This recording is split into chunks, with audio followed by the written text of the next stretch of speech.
तो ठीक है बच्चों आज फिर एक नया लेक्चर स्टार्ट कर रहे हैं हम लोग बेटा सेट से रिलेटेड। अभी तक हम लोगों ने सेट से संबंधित काफ़ी चीज़ें पढ़ लिया बेटा, ठीक है। जो कि हमारे मतलब क्या बोलते हैं सेट के प्लेलिस्ट में सब है बेटा। आप अगर चाहें तो स्टार्टिंग से सारी वीडियोस देखें, ठीक है, उसके बाद आपको अच्छे से समझ में आएगा। आज मैं सोच रहा हूँ बेटा कि क्यों ना कुछ क्वेश्चंस कर लें हम लोग, जितने भी टॉपिक्स पढ़े हैं। जैसे अभी पीछे कुछ दिन पहले हम लोग यूनियन पढ़े, हम लोग इंटरसेक्शन पढ़े, हम लोग डिसजॉइंट पढ़े, हम लोग क्या बोलते हैं डिफरेंस ऑफ टू सेट्स पढ़े। तो ये सब हम लोगों ने अभी पिछले कुछ ही मतलब क्या बोलते हैं दिनों में पढ़ा। उसके पहले भी काफ़ी चीज़ें हम लोग पढ़ चुके हैं बेटा। जैसे सेट क्या है, ठीक है ना, सेट की डेफिनेशन क्या है, सेट को रिप्रेजेंट कैसे करेंगे, रोस्टर फॉर्म क्या होता है, सेट बिल्डर फॉर्म क्या होता है, नंबर सिस्टम क्या होता है, टाइप्स ऑफ सेट क्या है, ये सब काफ़ी चीज़ें हम लोगों ने पढ़ा, ठीक है बेटा। और दूसरी बात बेटा ये है कि जो कि मतलब हम हमेशा कहते रहते हैं कि मैथ एक ऐसा मतलब सब्जेक्ट है जो मतलब आप कभी बीच से देख के ऐसे इजीली नहीं समझ पाओगे। उसको क्या होता है कि आपको शुरुआत से सब कुछ समझते हुए चलना पड़ता है और टॉपिक वाइज, ठीक है ना बेटा। जैसे जैसे आप आगे बढ़ते जाएंगे उसमें इंटरेस्ट भी बढ़ता जाएगा, क्योंकि पीछे के अगर लेक्चर्स आप वास्तव में देखे हैं तो 100% जान लीजिए कि हर एक टॉपिक पीछे टॉपिक से कहीं ना कहीं कनेक्टेड है। तो ये बात हम हमेशा बोलते रहते हैं। तो आज हम लोग कुछ क्वेश्चन देखेंगे बच्चों, यूनियन पे, इंटरसेक्शन पे, डिसजॉइंट पे, ठीक है ना। तो ठीक है, आप लोग जल्दी से पेन और कॉपी निकाल लीजिए और पहले क्वेश्चंस, अगर हम कोई भी क्वेश्चंस अगर बेटा लिख रहे हैं तो पहले आप खुद ट्राई करेंगे, ठीक है। वीडियो को पॉज कर देंगे, पहले खुद ट्राई करेंगे। उसके बाद क्या होगा कि हम उसको लगाएंगे, फिर आप देखेंगे कि आपका आंसर सही है या गलत है। अगर आपका आंसर सही है तो बहुत अच्छी बात है, आपके अंदर कॉन्फिडेंस आएगा कि हमने लगा लिया। लेकिन अगर आपका आंसर मान लीजिए सही नहीं है तो ऐसा नहीं है कि बहुत प्रेशर ले लेना है, बहुत टेंशन ले लेना आपको कि यार मेरा नहीं आ रहा है, मेरा क्या होगा। ऐसा कुछ निगेटिव ख्याल अपने माइंड में नहीं लाना है, ठीक है बेटा। आपको पॉजिटिव ही सोचना है, ठीक है। तो ठीक है, मैं क्वेश्चन लिख रहा हूँ, ठीक है बच्चों। तो क्वेश्चन नंबर पहला है हमारा, क्वेश्चन नंबर पहला, if set A is equal to 1 2 3, B is equal to 3 5 6 and C is equal to $1 9 7, ठीक है। देन तब, ठीक है बच्चों, find A minus B union B minus C, ठीक है बच्चों। तो ये है क्वेश्चन। यानी बच्चों देखो कह रहा है कि अगर सेट A 1 2 3 है, B जो है 3 5 6 है और C जो है 1 9 7 है, ठीक है बेटा।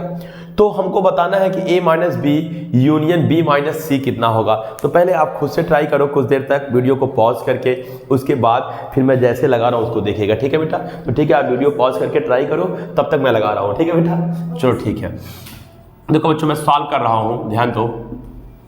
तो सॉल्व कर रहे हैं बेटा, देखो ध्यान से। A माइनस बी, सबसे पहले बच्चों एक काम करते हैं कि A माइनस बी निकाल लेते हैं। A माइनस बी का मतलब बेटा ये हो गया कि A के सारे एलिमेंट्स तो हमको लिखने हैं, लेकिन वो एलिमेंट नहीं लिखना है जो B में भी मौजूद हो। जैसे A बराबर क्या है बताओ, 1 2 3, और B बराबर क्या है 3 5 6। तो बताओ 1 2 3 में से ऐसा कौन सा एलिमेंट है इस 1 2 3 में जो B में भी मौजूद है? 3। तो इसका मतलब आपको 3 को निकाल देना है, तो हो जाएगा A माइनस बी, यानी कि 1 और 2, ठीक है बेटा। अच्छा मेरे भाई, अब देखो क्या करते हैं बेटा कि अब हम करते हैं B माइनस सी। क्या करते हैं बताओ? B माइनस सी। B माइनस सी का मतलब ये हो गया कि देखो B और C में हमको C मतलब B के वे एलिमेंट्स ही लिखने हैं जो केवल B में हो। अगर वो C में होता है तो उसको हमको निकाल देना है। तो बताओ बेटा, B में 3 5 6, लेकिन क्या C में है 1 9 7, तो क्या एक भी एलिमेंट बी का सी में मौजूद है? No sir. तो इसका मतलब बेटा 3, 5, 6। तो सबसे पहले मैंने a माइनस बी निकाल लिया, उसके बाद फिर मैंने b माइनस सी निकाल लिया। अब बच्चों हमको चाहिए क्या बताओ?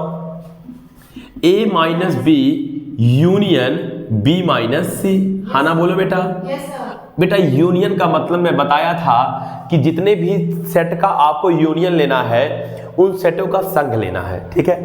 संघ का मतलब हो गया समुच्चय, सॉरी संघ का मतलब हो गया बेटा सम्मिलन। उन सबको क्या करना है? मिला देना है। Yes sir. पीछे सारे लेक्चर्स में इन सबको बताया हूं। अगर आप वास्तव में पीछे के लेक्चर्स को देख के ही ये पढ़ रहे हैं तो आपको प्रॉपर समझ में आ रहा होगा, कहीं आपको दिक्कत नहीं हो रहा होगा, ठीक है बेटा? ठीक है। तो बताओ संघ यानी कि बताओ a minus B 1 2, b minus C 3 5 6। तो मैं लिख सकता हूँ 1 2 3 5 6। तो ये हो जाएगा बच्चों हमारा a minus B union b minus C. ये मेरा आंसर हो गया बच्चों। उम्मीद है कि आपको ये समझ में जरूर आया होगा, ठीक है बेटा? तो बेटा समझ में भी आया होगा और शायद आप वीडियो पॉज करके खुद से जब ट्राई किए होगे तो आ भी गया होगा। ये बहुत ज़्यादा टफ क्वेश्चन नहीं था, ठीक है ना? बहुत इजी क्वेश्चन था। लेकिन क्या है कि अगर हम लोग क्वेश्चन करने जा रहे हैं तो पहले कुछ ऐसे ही क्वेश्चंस लेंगे, इजी टाइप के क्वेश्चंस लेंगे, जिसकी वजह से हम लोग की कॉन्फिडेंस बढ़े पहले, फिर धीरे धीरे क्वेश्चन के लेवल्स को बढ़ाते रहेंगे। तो 1-2 लेक्चर में सोच रहा हूँ क्यों ना मैं कुछ क्वेश्चन ही करा दूँ, ठीक है बेटा? क्योंकि मैथ्स में क्वेश्चन करना बहुत जरूरी है। हम लोग थ्योरी तो चीज़ें पढ़ ले रहे हैं, लेकिन क्वेश्चन एग्जाम्पल में कुछ हो जा रहा है, कुछ क्वेश्चन मैंने कराया भी, तो बीच बीच में ऐसे लेक्चर क्वेश्चंस का भी बनता रहेगा जो पीछे के मैंने कॉन्सेप्ट्स आपको सिखाए हैं, ठीक है बेटा? तो क्वेश्चन करना बहुत जरूरी है, क्योंकि मैथ्स में आप जितना अधिक से अधिक क्वेश्चन करेंगे उतना ही आपके लिए सही होगा, ठीक है बेटा? हाँ, मैथ्स सिर्फ प्रैक्टिस का होता है बेटा, जितना प्रैक्टिस करिए उतना ही मजा आएगा। तो ठीक है, ये पहला क्वेश्चन आप चाहें तो नोट कर लें, ठीक है ना? अगला क्वेश्चन फिर मैं लिख रहा हूँ, ठीक है बच्चों? तो ठीक है, ध्यान दो, ध्यान देना बेटा। A is equal to intersection C। देखो बेटा, बहुत ही अच्छा क्वेश्चन है ये। बच्चों पहला सवाल जो था वो मतलब ज़्यादा टफ नहीं था, थोड़ा इजी था, लेकिन ये सवाल उससे थोड़ा सा टफ है।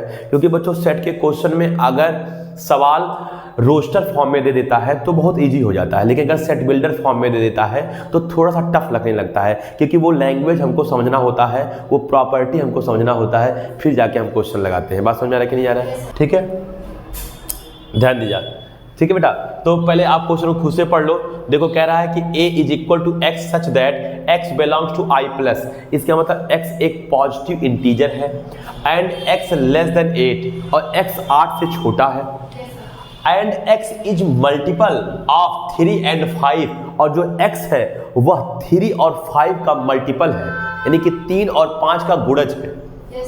मेरा सेट ए में 3 प्रॉपर्टी है बच्चों। देखो, एक इंटीजर, एक लेस देन 8 और मल्टीपल वाला, 3 प्रॉपर्टी दे दिया है। अच्छा भैया, दूसरा देखो b is equal to x such that, बच्चों देखो यह एक क्यूबिक इक्वेशन दे दिया है। और अगर आप हमारा हर वीडियो अटेंड किए होंगे तो आपने देखा होगा कि हमने यह क्यूबिक इक्वेशन के क्या रूट्स होते हैं मैं आपको बताया हूं। मैं बोला था कि यह क्यूबिक इक्वेशन के रूट्स आप याद कर लीजिए, क्योंकि यह एक बार नहीं कई बार आपका यूज आएगा।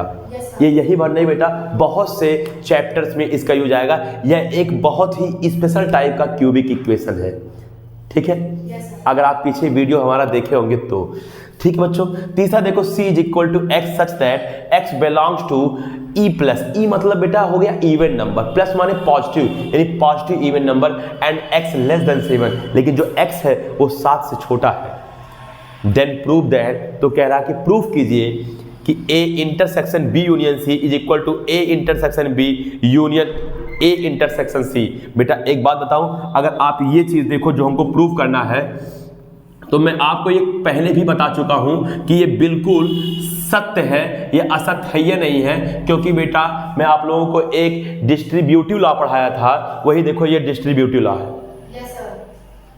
बात समझ आ रहा है कि नहीं आ रहा है? देखो a इंटरसेक्शन एक बार b पे डिस्ट्रीब्यूट हो जा रहा है, बी पे, और यही ए इंटरसेक्शन एक बार सी पे डिस्ट्रीब्यूट हो जा रहा है। तो गारंटी है कि प्रॉपर्टी के अगर अकॉर्डिंग देखें तो 100% तय है कि ये जो चीज लिखा है बिल्कुल सत्य है। लेकिन हम ये नहीं बोल सकते हैं कि अनूप सर ने प्रॉपर्टी लिखवाया है तो इसलिए सत्य है, ऐसा हम नहीं बोल सकते हैं बेटा। हमको इस क्वेश्चन के थ्रू, जो क्वेश्चन दिया है उसके थ्रू हमको प्रूव करना होगा। आपको बात समझ में आ रहा होगा? तो ठीक है, आप लोग पहले वीडियो को पॉज करके खुद से ट्राई करो, उसके बाद मैं लगाता हूं। ठीक है बेटा? ठीक है, आप लोग वीडियो पॉज करके ट्राई करो, तब तक मैं लगाता हूं। ठीक है ना बेटा? ठीक है। देखो देखो बच्चों कैसे, अब देखो कह रहा है कि a is equal to x such that x belongs to i plus मतलब इंटीजर, यानी कि 1 2 3 4 5 जितने भी पॉजिटिव इंटीजर्स होते हैं बच्चों वही नेचुरल नंबर्स होते हैं। अच्छा 8 से छोटा है, 8 से छोटा इसका मतलब 7 तक, बोलो यार। 8 से छोटा है इसका मतलब कहां तक बताओ? 7 तक। And x is multiple of 3 and 5। जो मल्टीपल मैं आप लोगों को बताया था, ठीक है ना? तो बताओ अगर मैं सेट ए की बात करूं तो इंटीजर में देखो बेटा 3 का मल्टीपल, ठीक है ना? 3 का मल्टीपल बताओ कौन हो जाएगा? 3 हो जाएगा, बोलो। और 3 2 जा 6 हो जाएगा। अब बेटा अगर 3 जा करोगे, मैं बोला था कि मल्टीपल का मतलब एक बार बताया था आप लोगों को, टेबल पढ़ते जाइए। तो अगर मान लीजिए आप 3 और 6 हो गया, अगर आप 3 जा करोगे तो 9 हो जाएगा। और जब 9 हो जाएगा बेटा तो इसका मतलब यह है कि 8 से बड़ा हो जाएगा, लेकिन 8 से छोटा रखना, तो 3 और 6 हो गया। और 5 का मल्टीपल 5 1 जा 5 और 5 2 जा 10 हो जा रहा है, 10 8 से बड़ा हो जा रहा है। तो इसका मतलब मेरा सेट ए जो होगा वो 3 6 5 होगा। आइए इसी प्रकार सेट बी की बात कर लेते हैं बच्चों। सेट बी की बात कर लेते हैं। देखो x such that x cube minus 6x² plus 11x minus 6 is equal to 0। मैं आपको बताया था कि इसके 3 क्या बोलते हैं फैक्टर होते हैं, 1 2 3। अगर आप पीछे के लेक्चर्स देखे होंगे तो मैं आपको बताया था कि एक स्पेशल टाइप का, ठीक है ना, वो सेट होता है 1 2 3। ठीक है बेटा? आइए बात करते हैं सी का। क्या बात करते हैं बताओ? सी का बताओ। सी इज इक्वल टू क्या हो जाएगा? इवन नंबर है लेकिन 7 से छोटा, बोलो यार। और पॉजिटिव है, इसका मतलब 2 4 6, बोलो बच्चों। ठीक है, तो ठीक है बच्चों, अब आइए हम लोग, ठीक है ना, लेफ्ट हैंड साइड लेते हैं। सबसे पहले लेफ्ट हैंड साइड हम लोग सॉल्व करेंगे। लेफ्ट हैंड साइड देखो बेटा, लेफ्ट हैंड साइड में क्या लिखा बताओ? A intersection B union C. अरे बोलो बेटा, बताओ ए बराबर क्या लिखा बताओ? ए बराबर बताओ 3 6 5। कोई दिक्कत बेटा? बीच में क्या बताओ? Intersection B union C. इसका मतलब सर जो बी देख रहे हैं आप और जो सी देख रहे हैं, इनका आपको क्या लेना बताओ? यूनियन। तो बताओ 1 2 3 यूनियन मैंने सब मिला लीजिए 1 2 3, बोलो बच्चों।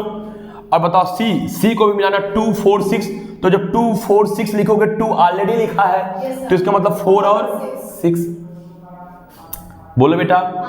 अब आप हमको सिर्फ इतना बता दीजिए बीच में किसका साइन है बताओ? इंटरसेक्शन का साइन है। तो बताओ इसमें और इसमें कॉमन क्या दिख रहा है आपको? 3 भी दिख रहा है और 6 भी दिख रहा है। इसका मतलब हो जाएगा बेटा बताओ क्या? 3 और 6। देखिए वीडियो में आ रहा है क्या? 3, 6, यानी हमारा लेफ्ट हैंड साइड आ गया 3, 6। अगर हमारा राइट हैंड साइड भी 3, 6 आ जाता है बच्चों, तो इसका मतलब हमारा जो ये क्वेश्चंस है और ये जो हमको प्रूव करना था वो बिल्कुल सिद्ध हो जाएगा। ठीक है बेटा? देखो अब राइट हैंड साइड देखो, राइट हैंड साइड में क्या लिखा बताओ? A intersection B. बीच में क्या बताओ? यूनियन। फिर क्या बताओ? A intersection C. अरे बोलो बेटा। ए इंटरसेक्शन बी। ए और बी का इंटरसेक्शन लेना है, यानी पहले कॉमन लेना है। बताओ ए में और सी में, सॉरी ए में और बी में कॉमन क्या दिख रहा है आपको बताओ? 3 कॉमन दिख रहा है। वेरी गुड, 3 कॉमन दिख रहा है। देखो बच्चों ए में और बी में ये देखो 3 कॉमन है। तो मैंने कॉमन ले, बीच में क्या लगा बताओ? यूनियन। उसके बाद बताओ ए में और सी में, ए में और सी में कॉमन क्या दिख रहा है आपको? 6, बोलो। तो 6 हो गया। अब बताओ 3 और 6 के साथ यूनियन लोगे तो बताओ रिजल्ट क्या आने वाला बताओ? 3,6। तो बेटा बताओ left hand side is equal to right hand side. तो बताओ ये क्वेश्चन में जो चीज दिया था बताओ ये प्रूफ हो गया कि नहीं, जो हमें प्रूफ करना था? तो ठीक है बच्चों, आप यहाँ लिखोगे हैंस प्रूफ। ठीक है, तो बेटा उम्मीद है कि आपको आज का दोनों क्वेश्चन समझ में आया होगा। एक क्वेश्चन थोड़ा छोटा था, एक क्वेश्चन थोड़ा सा और अच्छा लिया। कल भी कुछ अच्छे क्वेश्चन देखेंगे, तो एक दो लेक्चर क्यों ना हम सारे टॉपिक्स पे मिला के कुछ क्वेश्चन कर लेते हैं, 4-5 अच्छे प्रश्न कर लेते हैं। क्वेश्चन का लेवल थोड़ा और भी अच्छा होता जाएगा बेटा। जैसे पहला क्वेश्चन मैंने थोड़ा इजी उठाया, इसके बाद वाला थोड़ा अच्छा है, इसके बाद वाला और भी अच्छा होगा। ठीक है बेटा, तो ठीक है, आप लोग घर पे खूब मेहनत करिए, ठीक है ना। आप सेट अच्छे से बहुत पढ़ रहे होंगे, हमको मतलब उम्मीद भी है। और बेटा अगला चैप्टर रिलेशन और फंक्शन पढ़ने के लिए आप तैयार हो जाइए, क्योंकि रिलेशन और फंक्शन में बहुत इंटरेस्ट है, और खासकर वो इंटरेस्ट तब आपको मिलेगा जब आपका सेट का कॉन्सेप्ट बहुत अच्छे से क्लियर होगा। किसी भी अगर आप शिक्षक से पूछेंगे, अगर वो गणित का शिक्षक है, तो जरूर इस बात को बोलेगा कि अगर रिलेशन और फंक्शन पढ़ना है तो सबसे पहले सेट बहुत अच्छे से आनी चाहिए। ठीक है बेटा, तो ठीक है, आज के लिए बस इतना ही। तब तक के लिए नमस्कार, फिर मिलेंगे। चलते चलते नाम तो सुना ही होगा।